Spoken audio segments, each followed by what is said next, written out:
guys, it's Victoria Ming, and today I'm going to be spilling the tea. As you can tell by the title, we have decided to cancel our most recent real estate investment purchase, and we're going to be talking about all the reasons why we decided to do that and what we will be doing instead. So if you're interested in learning why we decided to basically bail on an investment, just keep watching. Okay, so first I want to give you a little bit of background about this property, why we decided to purchase it in the first place, and how this all came to be. So back in November, I was showing one of our clients a new build community out in Buckeye. And when we got there, we were touring the homes together, and my client absolutely loved the neighborhood and the homes and the floor plans that were available.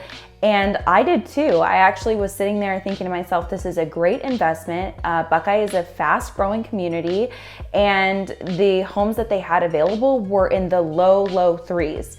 So I was just thinking to myself, this is a great investment opportunity, and I kind of have like a good nose for that. On our last couple of homes that we've purchased and flipped, they were homes that I knew the comps in the area. I felt confident about the home's ability to resale, and so we jumped on it really quickly and bought those homes, fixed them up a little bit, and then flipped them. So I felt that same kind of vibe from this new home community, and I just thought, okay, if it's done in March, we can add some personal touches here and there, and then once the community is built out, we'll have instant equity. And in fact, with every lot release, we were building equity. So we went under contract in November, and they did 2 subsequent lot releases. So we already had about $30,000 of equity in that property as of the beginning of January. So knowing all of this, you may be wondering why in the heck we decided to cancel with the purchase after all. And to make a very long, convoluted story short, basically the financing was not working out the way that we wanted to, or in the way that it's worked out for us in the past. So for our first investment flip, we actually purchased that as our primary residence through an FHA loan, putting about 3.5% down. So we had a very minimal down payment that we had to put down on the house, and then we used the rest of our capital to fix up the house and then turn and flip it. And then on the second home that we did, that we were able to purchase because at the time, Patrick was working for his old employer, making a great salary job, had been there for 13 years, and we were able to qualify for the loan on that house as well.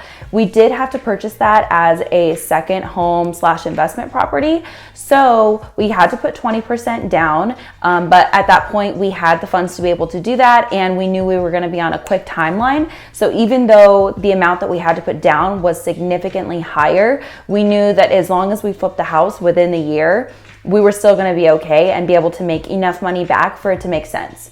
So now we come to this property, and we were really excited. We were anticipating that we were going to have to put 20% down, but really when the numbers came down to it, the home was priced at about $355,000, which meant that we were going to have to put $70,000 down. We found out from our lender that they weren't going to be able to fund the same type of loan as we'd done in years past because of the fact that Patrick is no longer with his old employer. They were going to be relying solely on my self-employed income. Now, if you've never purchased a home self-employed, it is completely different than if you are on W-2. We were going to have terms like a 3-year prepayment penalty, which I've never had before. So that actually means that if we were to sell the house within 3 years, we were going to be penalized for it. And our interest rate was going to be like 6% because of the fact that I'm self-employed, and they were just going off 2 years of income for me. It was just turning out to be a lot of extra terms in order for us to qualify to get the loan, in addition to putting $70,000 down plus another $15,000 in closing costs. Meanwhile, there are people who can purchase that same house for $355,000, put 3.5% down, and fix and flip that and make so much larger of a profit.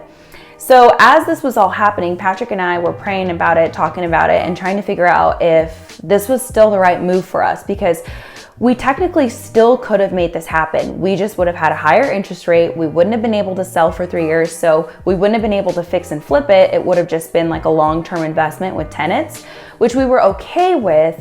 But then because our interest rate was so high, it was going to be difficult for us to make a safe amount in rent that would cover our higher mortgage.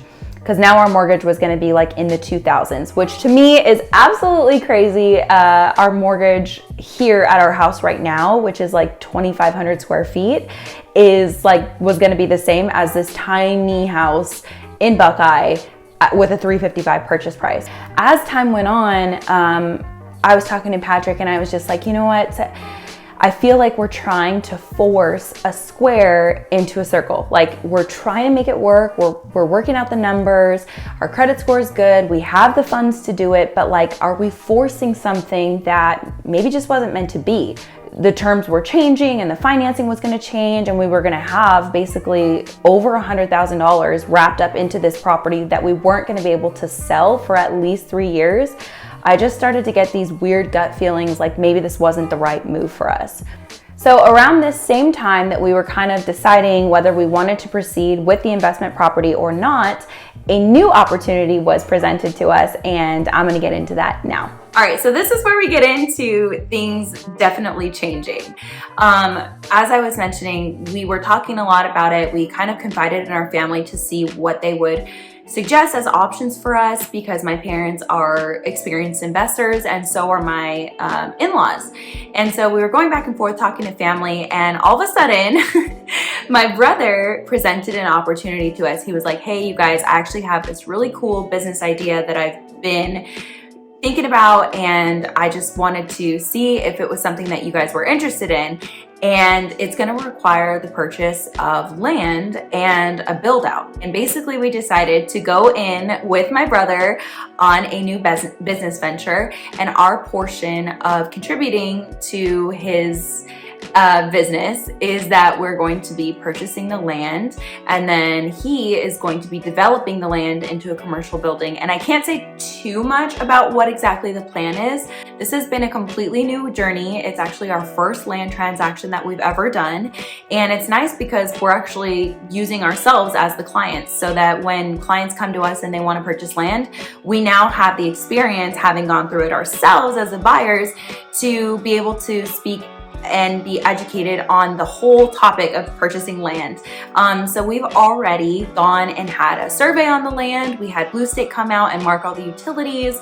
We are done with our inspection period, and it looks like it's a done deal because of the fact that we're purchasing the land cash. It's 4.5 acres and it's out in the West Valley, and it's going to be for a new business venture that we have as a family. And so to me, that just was like so much better of an opportunity, but it looks like we're going to be cash flowing a really great amount by the end of the year. So the return on our investment is just so much higher going this route. We've never canceled on a real estate transaction before, and this is the first time we ever did it, but I'm so glad that we did, because this investment opportunity came up at like the perfect time when we were trying to decide whether to cancel or not. So we just took the same funds and we went and applied them to this land purchase.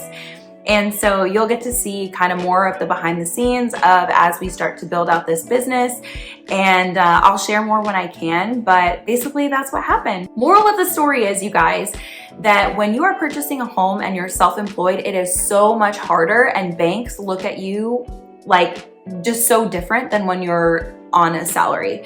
Patrick's income was the one that we always relied on to qualify for loans, and now that the income is still there, but it's just all like it's all 1099. It's just been so much harder to get banks to fund us loans. It's ridiculous.